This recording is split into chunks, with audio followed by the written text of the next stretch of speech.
విహారి అనుకున్నట్టుగా తన చేతికి ఆ డీలు వస్తుంది. అంబిక వేసిన ప్లాన్ను లక్ష్మి కొడుకు క్రిష్ ఇద్దరూ చెడగొడతారు.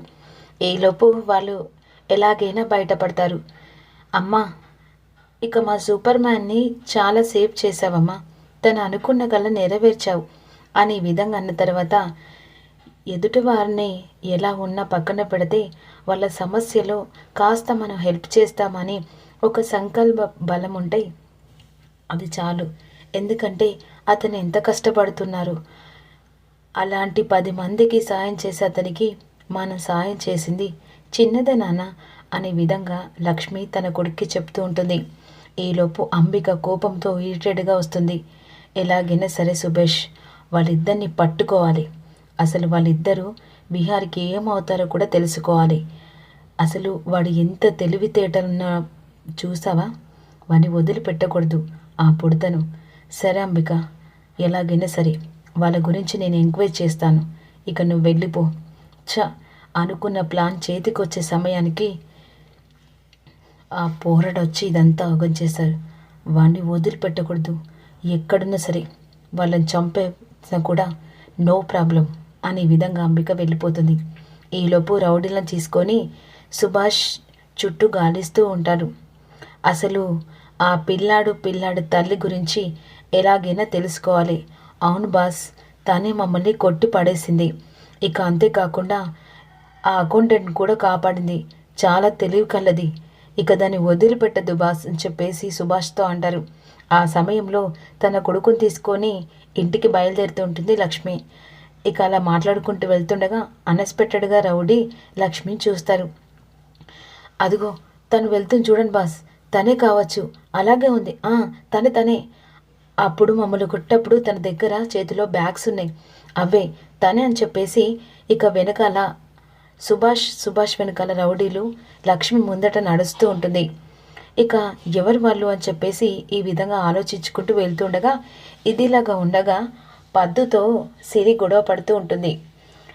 సిరి మనసులో ఈ విధంగా నువ్వు అనుకుంటున్నావు కదా పద్దు, నన్ను ఎలా కొట్టాలి, ఎలా టార్గెట్ చేయాలి అనుకుంటూ ఉంటావు కదా, ఏంటి ఇంతంత లేవు కానీ నా మీదనే సెటర్లు వేస్తావా?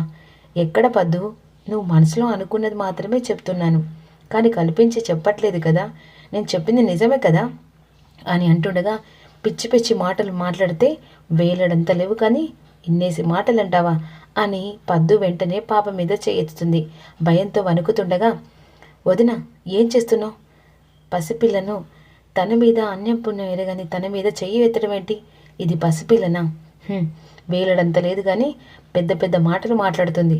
దీన్ని చూస్తూనే ఒళ్ళంతా కంపరంగా ఉంది అని కోపంగా వెళ్ళిపోతుంది. ఈలోపు ఏంటి గ్రాని, అసలు నన్ను చూస్తే అసహ్యంగా ఉంది, అందరూ అసహ్యించుకుంటున్నారు. ఒకటి అడుగుతా, నిజం చెప్పు గ్రాని. ఏంటమ్మా? అయినా మీ పద్దు మాటలు పట్టించుకోకలే. లేదు గ్రాని, పద్దు గురించి కాదు, అసలు నిజంగానే మా అమ్మ కడుపులో నేను పుట్టానా? మా అమ్మ కూడా నన్ను అసహ్యించుకుంటుంది, కోపంగా మాట్లాడుతుంది. అంతేకాకుండా ఇక డాడీ కూడా కోపంగా మాట్లాడతాడు. ఆఖరికి ప్రేమగా చూసుకున్న పద్దు కూడా నాతో కోపంగా మాట్లాడుతుంది. నిజంగా నేను మా అమ్మకు పుట్టానా అని యమునను నిలదీస్తూ ఉంటుంది. లేదురా, నువ్వు మీ అమ్మకే పుట్టావు. అయినా వాళ్ళు ఏదో చిరాకులో మాట్లాడారు. ఆ సమయంలో సహస్ర ఇంటికి వస్తుంది. అమ్మా అని చెప్పేసి అంటుంది.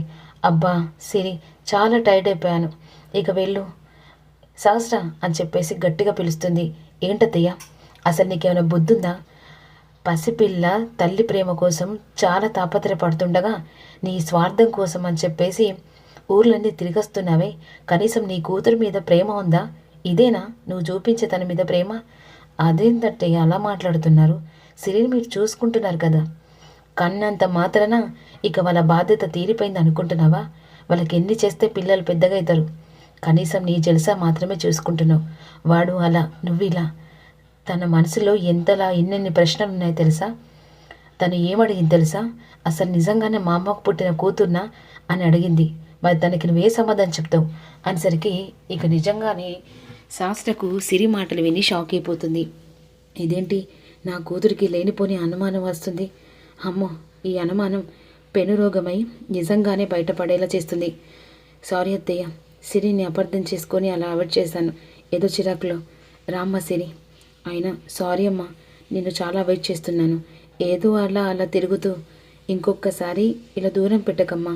ఒక్కొక్కసారి నాకు భయం వేస్తుంది, నువ్వు నా కన్న తల్లివి కాదేమో అనిపిస్తుంది అని విధంగా ఇంకొకసారి అలా మాట్లాడుకు సిరి, అలా మాట్లాడితే అమ్మ తట్టుకోలేదురా అని విధంగా శాస్త్ర చేపట్టుకొని తీసుకెళ్తుంది.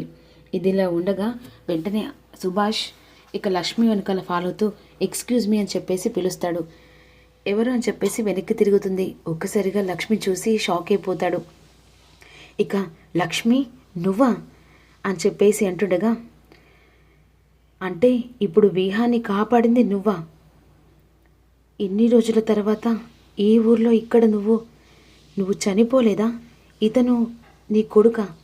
అంటే ఎంత దూరంగా ఉన్నా సరే ఆఖరికి విహాన్ని కాపాడుకుంటూ వస్తున్నారా?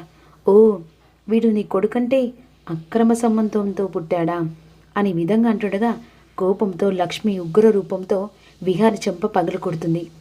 ఏంటి నా మీద చెయ్యెత్తావా అని చెప్పేసి విధంగా అనుకుంటూ ఇక వెంటనే కత్తి తీస్తాడు. ఆ సమయంలో విహారి తాకుంటూ డ్రైవింగ్ చేసుకుంటూ వస్తూ ఉంటాడు. ఇక అక్కడున్న క్రిష్ మాత్రం సుభాష్ని కొడుతూ ఉంటాడు. వదులు, మా అమ్మను వదులు. వదలనరా, ఈరోజు మీ అమ్మ కోసం ఎన్నేళ్ల నుంచో తాపత్రపడుతూ వెతుకుతూ ఉన్నాం, కానీ నీ తల్లి చచ్చిందనుకున్నా, మళ్ళీ ఇలా ప్రత్యక్షమై ఇక వీణ్ణి కాపాడుతుంది అనుకోలేదు. లక్ష్మి, ఈరోజు నువ్వు నా చేతిలో చచ్చావు అని విధంగా అంటుండగా ఇక మరోవైపు విహారి తాగుతూ డ్రైవింగ్ చేసుకుంటూ వస్తుండగా క్రిష్ చూస్తాడు. క్రిష్ వాయిస్ విని విహారి కార్ ఆఫ్ చేసి వెంటనే అక్కడికి వస్తాడు. ఇక సుభాష్ చేతిలో, ఈరోజు ఇన్నేళ్ల తర్వాత నువ్వు నా చేతిలో చస్తావని అస్సలు ఎక్స్పెక్ట్ చేయలే లక్ష్మి, ఈరోజు నా చేతిలో నువ్వు చచ్చినట్టే అని చెప్పేసి కత్తి పట్టుకొని పొడవబోతూ తన చెంపదెబ్బలు కొడతాడు. ఇక మరోవైపు విహారీ లక్ష్మి దగ్గరికి వస్తూ ఉంటాడు. వెనుక నుంచి వచ్చి నిలబడేసరికి వెనకాల భుజం మీద విహారీ చెయ్యి వేస్తాడు. అక్కడనే సుభాష్ కంగారు పడిపోతూ ఉంటాడు. వెంటనే తన జేబులో ఉన్న మార్క్స్ పెట్టుకొని అక్కడి నుంచి పారిపోయేసరికి విహారీ కాస్త తాగుంటాడు కదా, తాగిన మైకంలో లక్ష్మి విహాన్ని చూసి 5 సంవత్సరాల తర్వాత ఒకసారి షాక్ అయిపోతుంది. వెంటనే తన కొంగును కప్పేసుకుంటుంది. సుభాష్ పారిపోయిన తర్వాత ఇక సూపర్ మ్యాన్ నువ్వా? అవునరా, ఏంటిరా, ఏంటి గొడవ? ఎవరో తెలియదు సూపర్ మ్యాన్, నీకు డబ్బులు మా అమ్మ నేను ఇచ్చామని కోపంతో వచ్చి మా అమ్మను చంపే ప్రయత్నం చేస్తూ ఉన్నా సూపర్ మ్యాన్ అని విధంగా అంటుండగా, అవునా, సారీ అండి, క్షమించండి, నా వల్ల ఇంత ఇబ్బంది పడుతున్నారా? పర్లేదండి అని కొంగు కప్పుకొని లక్ష్మి విహార్తో మాట్లాడుతూ ఉంటుంది. సూపర్ మ్యాన్, ఇక మేము వెళ్తాం, వద్దురా, నేను మీ ఇంటికాడ డ్రాప్ చేస్తాను, రారా. వద్దండి, పర్లేదు, మా ఇల్లు పక్కనే. లేదు, ఇప్పుడు మళ్ళీ వాళ్ళు మీ వెనకాల ఫాలో అవుతారు, వద్దు రాండి. అవునమ్మా, ఇక మా సూపర్ మ్యాన్ మనల్ని డ్రాప్ చేస్తాడు కదా, పదమ్మా అని చెప్పేసి బలవంతంగా బాబు ఇక లక్ష్మిను తన కొడుకు కారులో ఎక్కి కూర్చుంటారు. ఈలోపు వెంటనే ఇక ఇంటి దగ్గర డ్రాప్ చేస్తుండగా బామ్మ వీళ్ళ కోసం ఎదురు చూస్తూ కంగారు పడిపోతుంటుంది. ఆ సమయంలో కారులో నుంచి ఇక కృష్ణను లక్ష్మి దిగుతారు.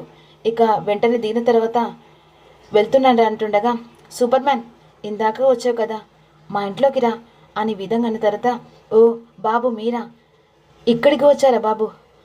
బామ్మ నువ్వా? అవును బాబు, ఎలా ఉన్నారు? అందరు బాగున్నారా?